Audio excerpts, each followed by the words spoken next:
com assédio moral. Eu começo minha fala dizendo que o assédio moral é uma das formas, uma das expressões do que nós chamamos hoje em dia de violência relacionada ao trabalho. É bem verdade, as pessoas costumam utilizar termos como violência no e violência do trabalho para tentarem fazer uma distinção entre aquela violência que provém do próprio trabalho, que advém do trabalho, e a violência que viria de fora, como, por exemplo, a gente sabe de atos criminosos e que incidiria sobre os trabalhadores nos seus contextos de trabalho. Mas, a rigor, à medida que na literatura científica, nas produções a gente tem avançado, alguns autores, com muita razão e propriedade, têm definido essas violências no e do trabalho como violências relacionadas ao trabalho. Esse, certamente, é um termo mais apropriado para que a gente possa compreender as violências, que são plurais, em suas várias dimensões e também em suas várias intersecções com o trabalho. Até porque nós sabemos, uma violência no contexto de trabalho só vai acontecer quando também o trabalho permite que isso aconteça, quando as condições do trabalho são inseguras, insalubres e não dão condições para que as pessoas possam se proteger. Poderia ser assim com outras violências também, como a violência da e na escola, que são violências relacionadas à própria escola, à instituição, e que mantém uma relação bastante tênue aí com a instituição em particular. Então, tematizar a violência relacionada ao trabalho é falar, na verdade, sobre um grande espectro, assim, de temáticas e de violências possíveis. Podemos citar aí as violências que incidem sobre os trabalhadores que advêm da criminalidade violenta. Sim, elas também são violências relacionadas ao trabalho. É o caso de trabalhadores bancários que sofrem violência, e essa violência criminosa que é cometida contra eles, por grupos e por terceiros, é uma violência que tem relação com o ofício que eles desenvolvem, com o trabalho que eles realizam e com o contexto de trabalho, as condições de trabalho que eles vivem. É assim também, na nossa opinião, a gente defendeu isso em um artigo que mais tarde Rosana pode colocar no chat para vocês, um artigo sobre violência relacionada ao trabalho e as dimensões estruturais e interseccionais desse fenômeno. É assim também quando a gente discute a temática do desemprego, quando a gente discute os acidentes de trabalho e, igualmente, quando a gente fala sobre o assédio moral e organizacional nos contextos de trabalho. Então, a primeira coisa importante para que a gente possa fazer aqui, a primeira tarefa que nós temos é, de fato, definir essas violências relacionadas ao trabalho como tudo aquilo que pode atingir o trabalhador, privando, diminuindo suas condições de ação, diminuindo, reduzindo, impactando sua saúde, sua capacidade funcional, trazendo prejuízos significativos para a sua vida, para a sua saúde, para a sua segurança. A violência do trabalho e no trabalho, então, ou relacionada ao trabalho, como nós dissemos, recobre um grande conjunto aí, muitas vezes heterogêneo, de situações reais de trabalho. O que tem o assédio moral a ver com tudo isso? O assédio moral, como eu disse para vocês, ele é uma das expressões e formas de expressão dessas violências relacionadas ao trabalho.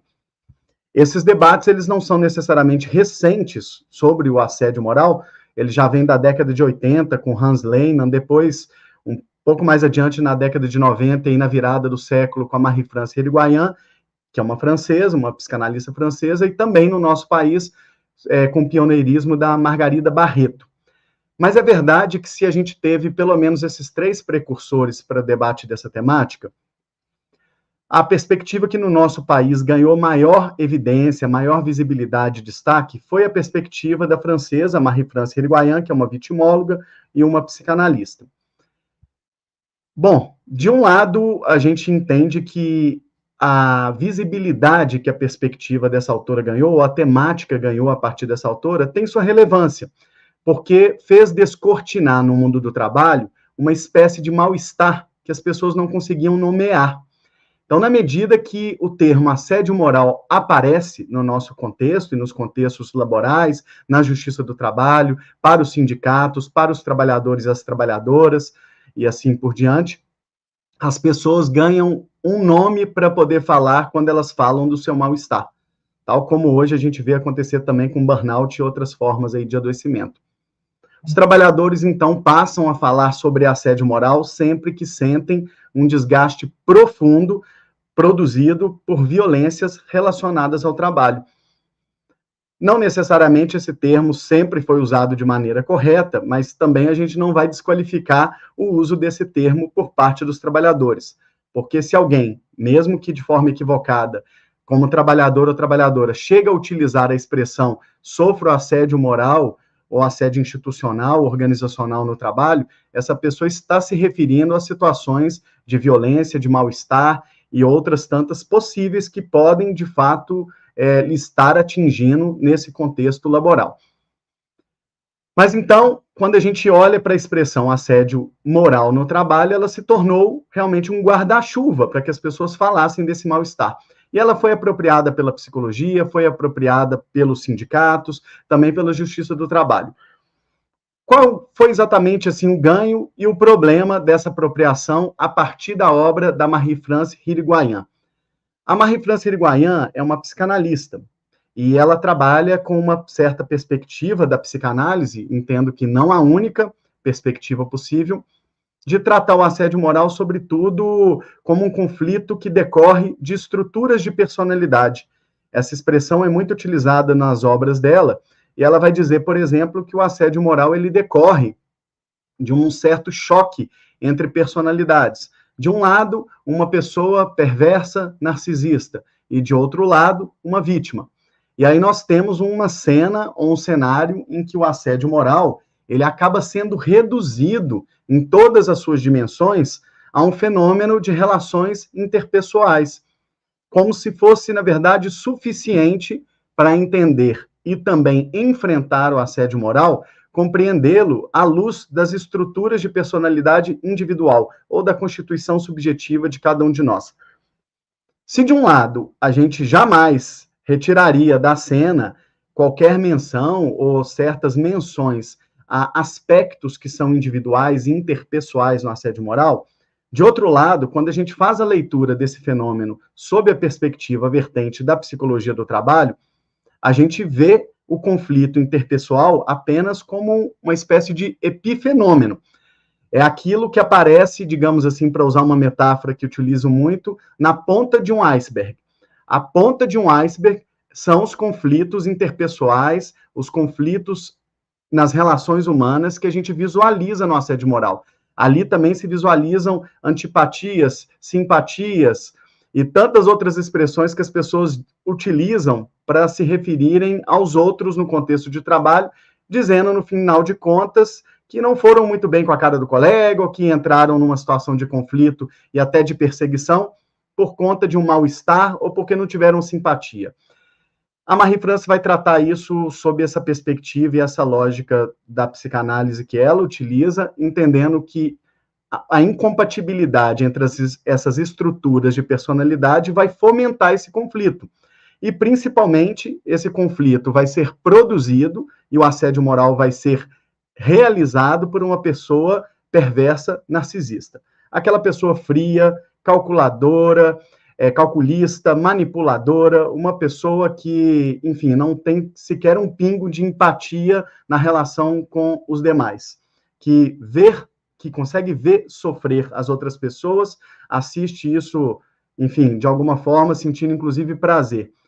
Toda a perspectiva que a autora francesa utiliza se restringe muito a isso.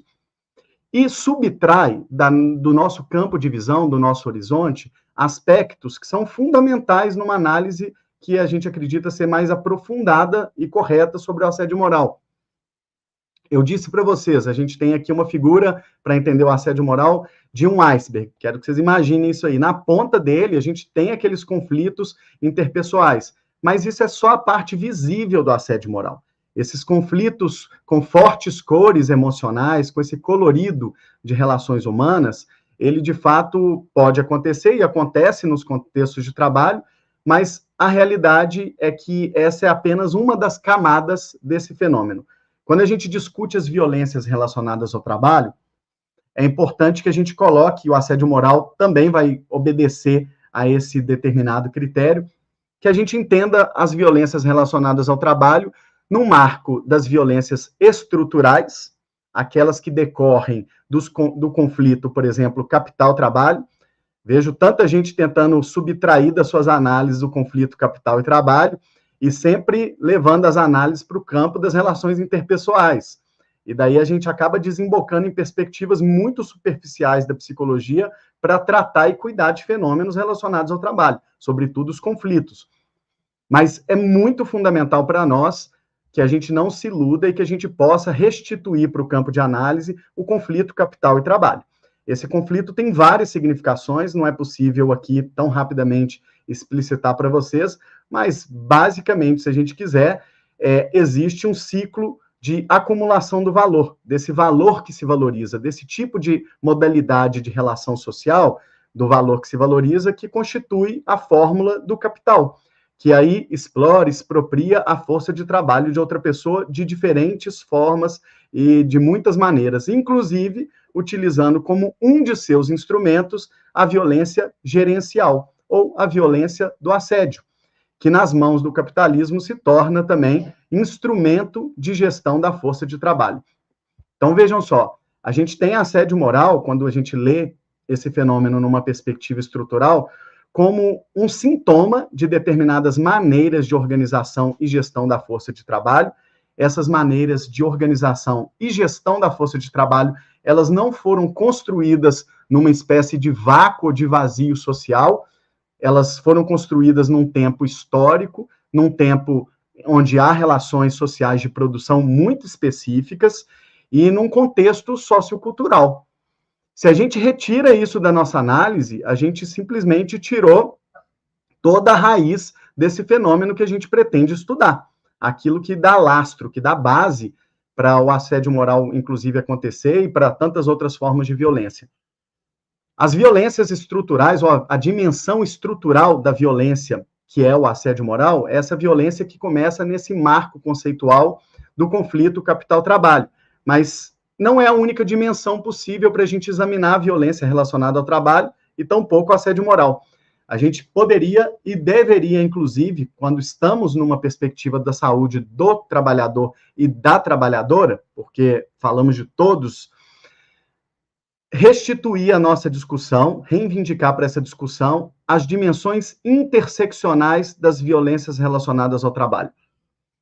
De um lado, aquele conflito interpessoal de relações, dito de relações humanas que acontece no trabalho, tem marcações que eu disse para vocês que são estruturais. É um conflito também de classe.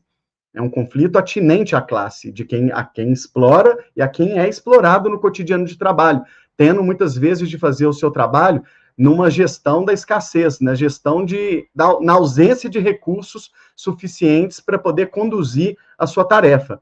E aí a gente chega, inclusive, nessa dimensão tão importante que a Rosana retoma no estudo dela, que é a dimensão da precarização do trabalho. Sim, mais do que falar apenas sobre conflitos interpessoais, a gente precisa trazer de volta para essa discussão a importância que tem a precarização como uma forma específica de violência, também de opressão sobre os trabalhadores, e a influência que ela tem no surgimento, na origem desses conflitos interpessoais.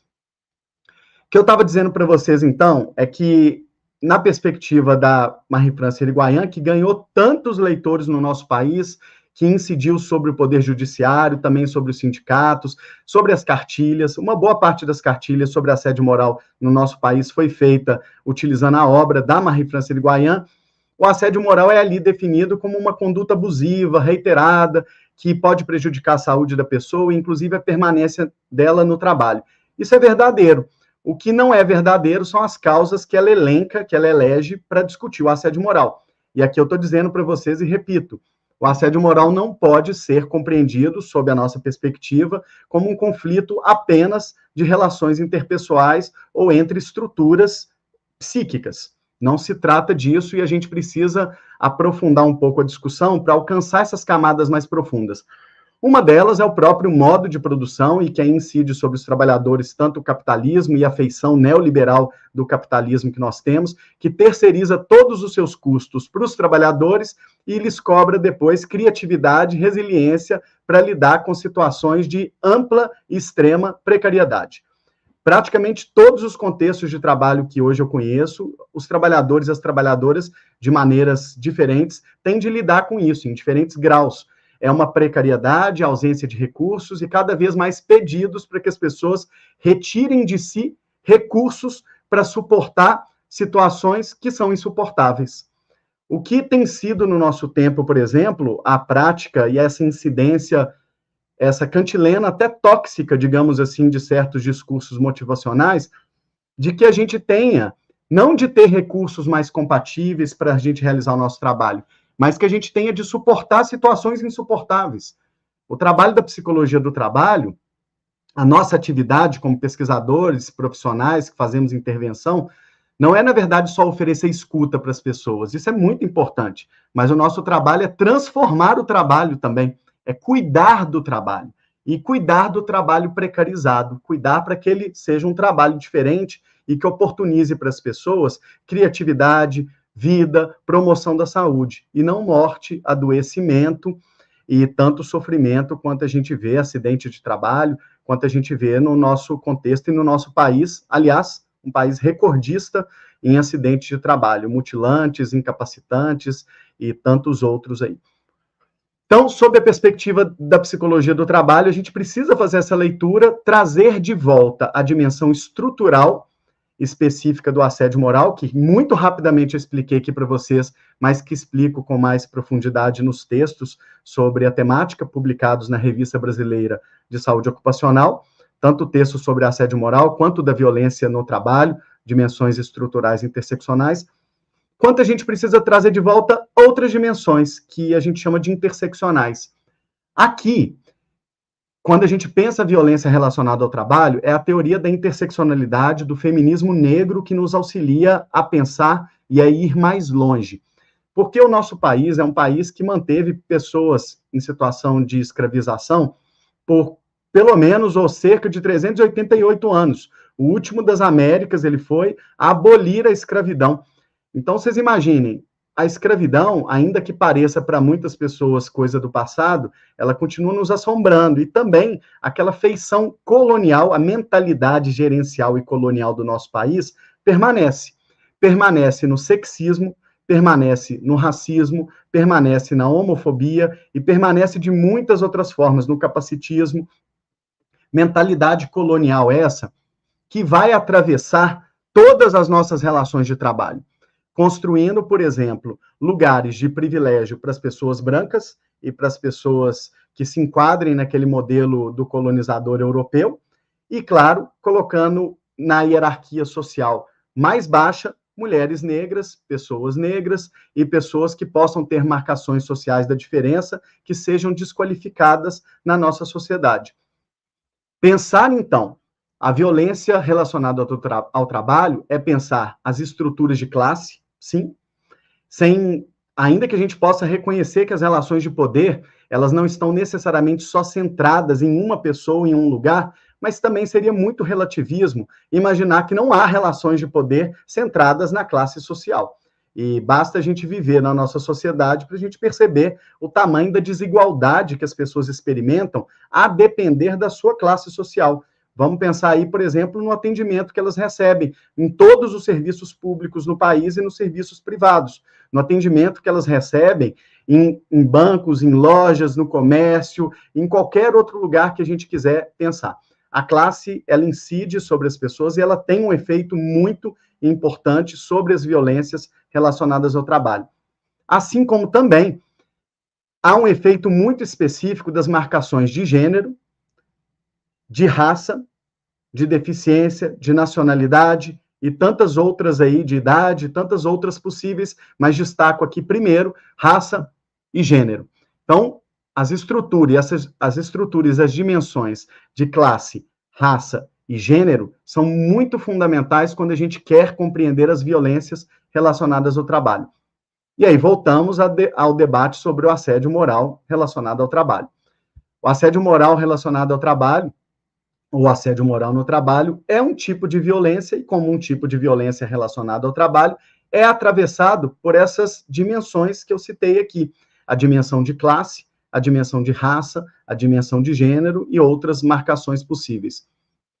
Vejam vocês que quando a gente explica as coisas dessa maneira, aquela figura que a gente criou aqui, hipoteticamente, do iceberg, ela ganha profundidade. Se na ponta eu tenho conflitos nas relações humanas de trabalho, eu passo a ler essas relações humanas de trabalho apenas como uma das consequências. Ela é produtora, mas ela também é produto, essas relações, essas interações. Elas produzem um assédio moral, mas elas, ao mesmo tempo, são produto de um modo específico de sociabilidade. Um modo específico de sociabilidade na nossa sociedade que sempre tem o lastro nas relações desiguais entre classe, raça, gênero e outras marcações possíveis. Seria, então, lendo dessa forma o assédio moral, absurdo querer entender o assédio moral apenas sob a perspectiva da má vontade de um colega com outro para o trabalho, ou da falta de simpatia com o colega. A realidade é que, quando a gente aprofunda o estudo sobre o assédio moral no trabalho, nós descobrimos que esse fenômeno ele pode ser um sintoma das relações atuais de trabalho, ele é um sintoma do modo de produção no qual a gente vive, mas ele também se converteu, em muitos casos, em instrumento gerencial. E isso é bastante grave, porque as pessoas conseguem obter e extrair mais força de trabalho utilizando, não o chicote, necessariamente, mas utilizando o assédio moral como um instrumento.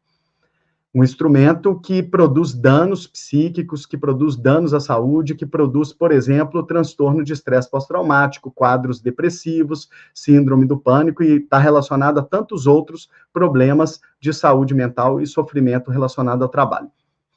Quis fazer essa abertura rápida para vocês, porque a dissertação da Rosana resgata esses fundamentos, retoma criticamente essa análise sobre o assédio moral. Acho bastante contemporânea a análise que ela faz, e ela faz isso alcançando essa dimensão no estudo de grande envergadura sobre o assédio moral, alcançando essa dimensão de pensar o assédio moral não como conflito apenas entre as pessoas, mas como um fenômeno que atinge também as relações interpessoais, mas que começa muito antes disso, nos próprios modos de sociabilidade que fundam as subjetividades, que fundam as relações de trabalho, e afinal de contas, aqui a gente pode dizer e se afirmar de forma até mais categórica, não há subjetividade como instância produzida num vácuo social, num vazio material ou sócio-histórico. A subjetividade ela é um processo, e como um processo sócio-histórico, ela se enraiza também nas nossas relações, nas nossas interações recíprocas, isso que nomeei aqui como modos de sociabilidade. E esses modos de sociabilidade, eles são, ao mesmo tempo, produtores da nossa sociedade, mas também produtos dos modos e das relações sociais de produção que nós temos.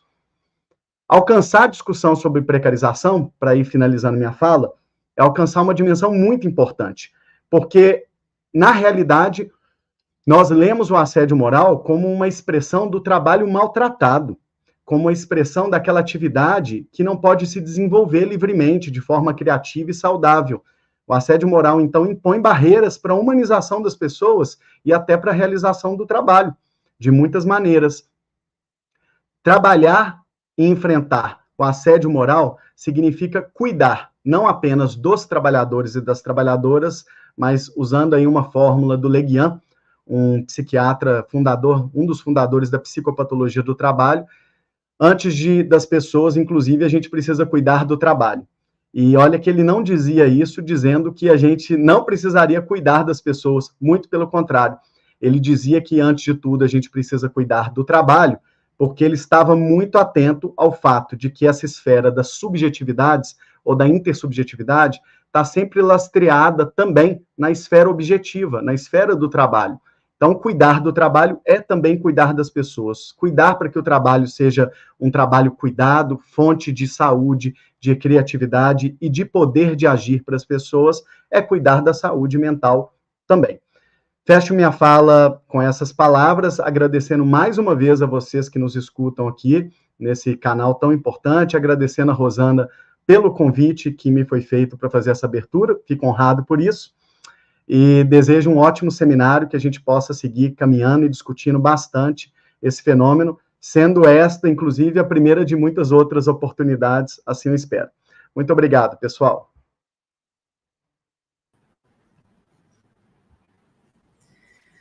Muito obrigada, professor Carlos Carrusca, trouxe informações